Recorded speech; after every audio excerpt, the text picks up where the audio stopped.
harga pokok penjualan dibagi persediaan rata-rata. Selanjutnya, bidang profesi akuntansi. Akuntansi manajerial. Sistem akuntansi yang berkaitan dengan ketentuan dan penggunaan informasi akuntansi untuk manajer atau manajemen dalam suatu organisasi, dan untuk memberikan dasar kepada manajemen untuk membuat keputusan bisnis yang akan memungkinkan manajemen akan lebih siap dalam pengelolaan dan melakukan fungsi kontrol. Selanjutnya, akuntansi keuangan.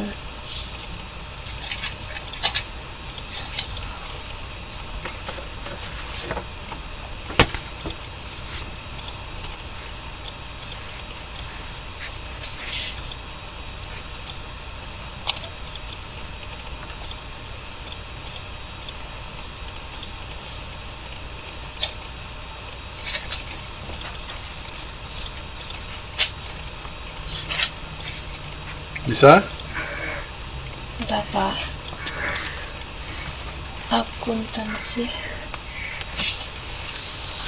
Akuntansi keuangan merupakan bagian dari akuntansi yang berkaitan dengan penyiapan laporan keuangan untuk pihak luar seperti pemegang saham, kreditor, pemasok, pemerintah. Selanjutnya, akuntansi pengaudit merupakan bidang pekerjaan profesi akuntansi utama yang diberikan kepada publik atau umum. Akuntansi perpajakan merupakan akuntansi yang diterapkan dengan tujuan untuk menetapkan besarnya pajak terutang. Akuntansi pemerintah adalah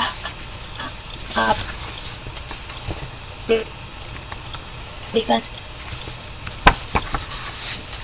akuntansi keuangan negara atau termasuk pengaruh yang ditimbulnya di semua tingkatan dan unit pemerintah. Akuntansi lembaga non-profit.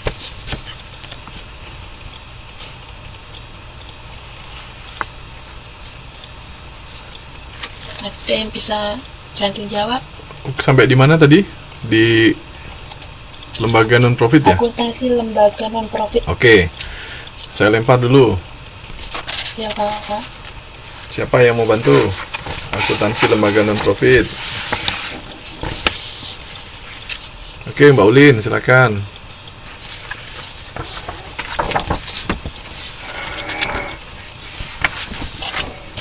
Ya, terima kasih.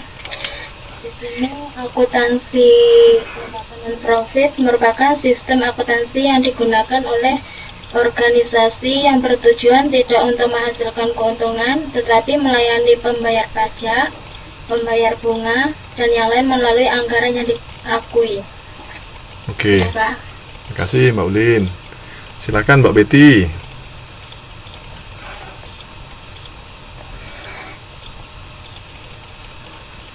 Ya, Mbak Betty, silakan.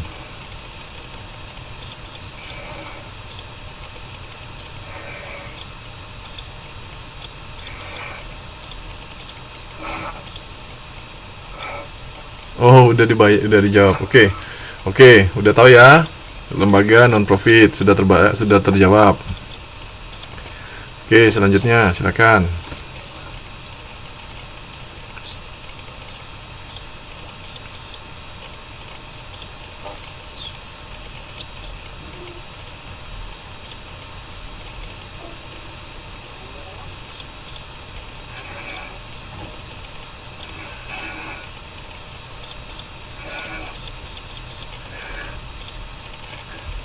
Mbak Vera?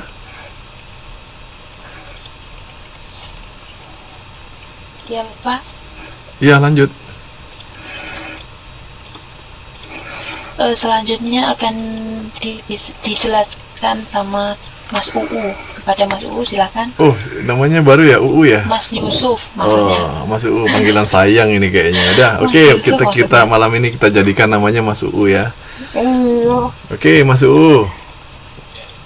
Assalamualaikum warahmatullahi wabarakatuh. Waalaikumsalam. Terima kasih atas kesempatan dan waktu yang Suaranya kecil.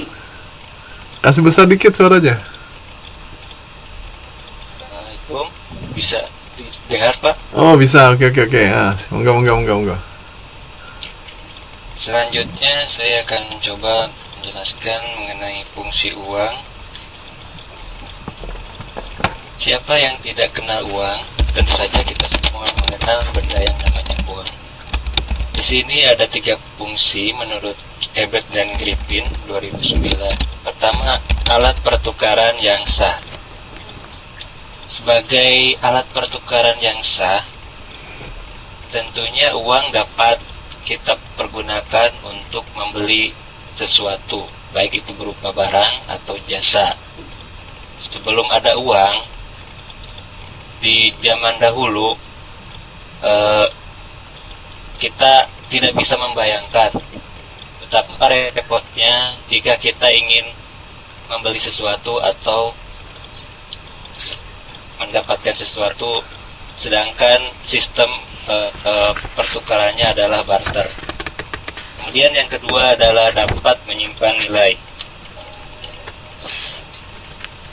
Uang bertindak sebagai penyimpan nilai, yaitu sebagai metode untuk mengakumulasikan kekayaan sampai dengan dibutuhkan untuk melakukan pembelian. Di sini misalkan kita memiliki uang, namun kita tidak melakukan pembelian, maka kita dapat menyimpannya sebagai nilai yang dapat kita gunakan sewaktu-waktu. Misalkan kita simpan di bank, dalam tabungan, deposito, atau dan lain sebagainya. Kemudian yang ketiga, dapat mengukur nilai barang dan jasa.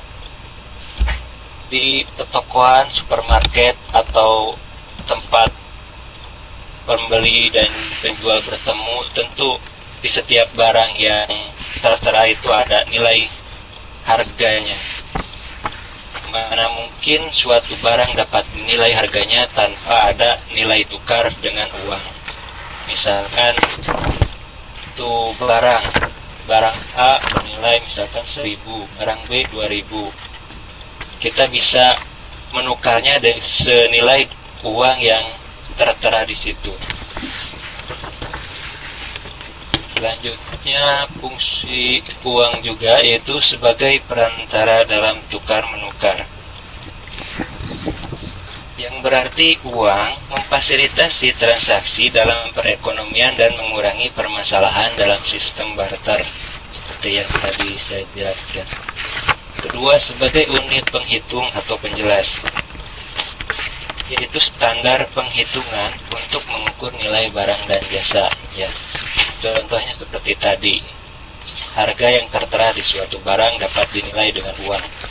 Kemudian yang ketiga, penyimpan nilai sementara, yaitu sebagai metode untuk mengakumulasikan kekayaan sampai dengan dibutuhkan untuk melakukan pembelian. Selanjutnya, karakteristik uang. Yang pertama, portability, dari kata dasar portable, artinya kemudahan uang untuk dibawa kemanapun. Dapat dibayangkan kalau belum ada uang, kita kemana-mana ingin membeli sesuatu harus membawa sesuatu pula untuk ditukarkan. Misal petani ingin membeli ikan dari nelayan, harus membawa beras atau hasil perkebunannya. Betapa beratnya sesuatu itu bila uang tidak ada. Kemudian yang kedua, divisibility,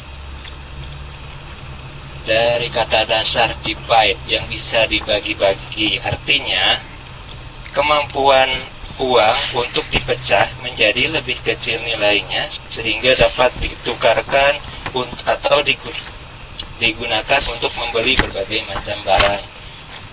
Contoh saja, ada barang harganya misalkan 500, sedangkan kita punya uang 1.000. Tentu kalau uang tidak bisa dibagi, maka